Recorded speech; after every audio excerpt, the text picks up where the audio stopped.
tufanye mambo yetu kwa amani, tuzungumze. Hata kama itachukua miaka 100, tutaachia watoto wetu waendelee na mazungumzo. Ikishindikana, tupeleke taarifa kwa maafisa wa umma, polisi na wale wengine. Na sisi maafisa wa umma tuwe na uwajibikaji mbele ya hawa wananchi. Nimekuwa katika sehemu nyingi katika taifa letu la Kenya, na wananchi wengi wanalalamika, na sisi watumishi wa umma hatuonekani kama tuko na uzalendo. Na sana sana nimesikia wengi wetu watumishi wa umma tunaumiza na kunyanyasa wananchi. Wewe uko na bahati, umeandikwa, wewe ni assistant chief, wewe ni county commissioner, wewe ni mtu mkubwa, ofisa wa polisi. Hiyo nguvu uko nayo ni ya kusaidia wananchi, sana sana wale ambao hawana nguvu, sio ya kuwaumiza na kunyanyasa hao na kuwaitisha hongo. Kwa sababu saa nyingine wananchi wananiambia tukileta malalamiko yetu, tukipiga ripoti, hakuna hatua inachukuliwa. Ule mtu ako na 5,000 ya kuhonga OCS ndiye atapata haki.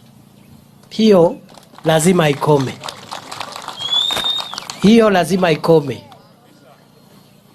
Hiyo lazima ikome kwetu sisi ambao ni watumishi wa umma. Na ule ofisa yoyote ambaye tutapata anaumiza wananchi, anachukua hongo, safari ni moja, one way, na sio transfer, ni nyumbani. Na wakati unahudumia wananchi, tuwe na heshima na hao. Hiyo kirauni umevaa kwa sababu ya nguvu ya hao wananchi. Mimi niko waziri kwa sababu ya nguvu ya hao watu. Paka rais, everybody tuko kwa sababu ya nguvu ya hao watu.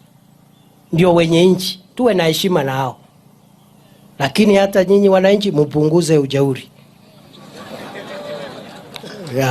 Kuza ujeuri. Na tutii sheria.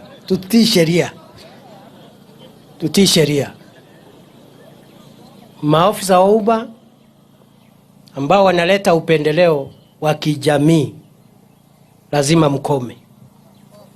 Ati unasaidia ukoo huu kupigana na ukoo ule mwingine, hapana. Sisi kazi yetu ni neutral. Hao maafisa wako hapa ni maafisa wa Kenya.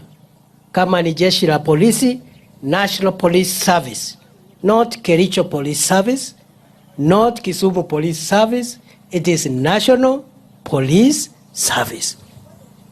Wale wanajeshi wetu wa ulinzi wa taifa wanaitwa Kenya Defence Forces, not the defense forces of some parts of Kenya, the entire country.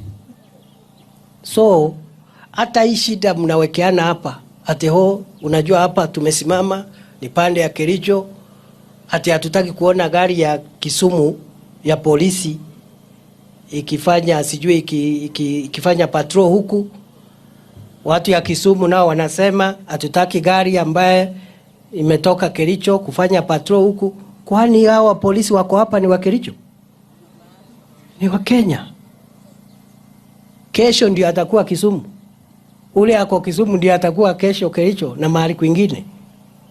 Na kama mko hapa na kuna shida pale kaunti jirani na nyinyi ndio mko karibu, endeni msaidie. Msingojee mwenzako ambao ako kilomita mingi ati kwa sababu itaonekana kama tumesema mpaka imepita. Sisi hatuhusiki na mipaka. Kwani polisi anatoa mpaka? Polisi ndiye anatoa mpaka? Polisi mahali atakupatana na mwizi hata akiwa likizo, wachana na mambo ya mipaka. Polisi hata akiwa likizo nyumbani ako na jukumu ya kuhakikisha sheria imedumishwa. Sijui kama tumeelewana. So polisi wa hapa Kericho, siku moja mnafanya tu, mnaita wenzenu from Kisumu, then you do a joint patrol around this area in one car. One day mtembee na gari imeandikwa Kericho, nyinyi nyote Kericho na Kisumu, muende pande ile, Another day mtembee na gari imeenda kwa Kisumu, mtembee kila mahali. Tutoe hii kasumba ati sasa ati usipite hapo na kuna watu wanaumia hapo hawawezi saidiwa kwa sababu ati tumefika kwa mpaka. Tutoe hiyo dhana. Mipaka tutatoa polepole. Na msiingize hao maafisa kwa mambo ya hapa. These are national officers. Na hao nimewaambia hata hao wasiwe na mapendeleo, wasiwaumize, wawaheshimu. Tukifanya hivyo, nchi yetu itakuwa nchi bora. Mimi nimeshukuru kuwa hapa na wapenda sana. Umekuwa watulivu. Wale watu tuliko na kisirani na hao ni wale watu wameungana na ile groups zingine tunapigana nao ya uhalifu kujaribu kuharibu udhabiti wa Kenya. Tuko na shida ya Al-Shabaab. Hiyo ni group moja tunapigana nayo. Tuko na bandits wale wako North Rift huko wameumiza watu wengi, tunapigana nao. Sasa tuko na wakora wengine wa kisiasa. Wale wa maandamano na kuvunja maduka hii town. Hiyo yote ni WhatsApp group moja. Yes. Hakuna tofauti ya Al-Shabaab na ule mtu anachoma bendera ya Kenya. Kuna tofauti? Those are terrorists. Unajua hii bendera ni nguo.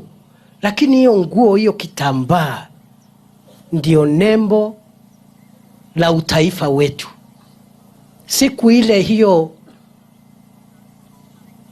bendera ilipanda juu, siku ya kwanza ndio tulianza kujitawala kama watu huru. Hapo awali wazazi wetu walikuwa wameumizwa na wakoloni. Sasa hiyo bendera hata kama ni kipande cha nguo ni nembo ama ishara ya utaifa wetu. Kuichoma ni kama kuchoma nchi. Sijui kama tunaelewana? So mimi naomba munipatie ruhusa nipambane na wahalifu, kwa sababu wahalifu ni wachache, watu wazuri ndio wengi. Hata hapa najua wale watu wengi hapa ni wazuri, wahalifu ni kidogo, na naona wengine hapa mahali wako. Mungetaka nirudi tena? Nirudi siku ingine? Tuendelee kujadiliana, tuendelee kujenga nchi yetu. Mutadumisha amani hapa Sondu. Mutajaribu kusuluhisha matatizo yenu kwa njia ya amani. Are you sure? Kweli? Mko serious? Hebu nionyesheni kwa mkono wale wanasema tutengeneze amani. I am so proud. Please, please. Hata wewe ukiwa mwanasiasa usitafute siasa kwa kuchochea kijana kuua mwenzake. Tafuta siasa kwa kuleta barabara, maji, stima na vitu vingine. So I want to thank you. Nawashukuru. Nitarudi tena na tena na tena na tena. Mungu awabariki. Asanteni sana Sodu.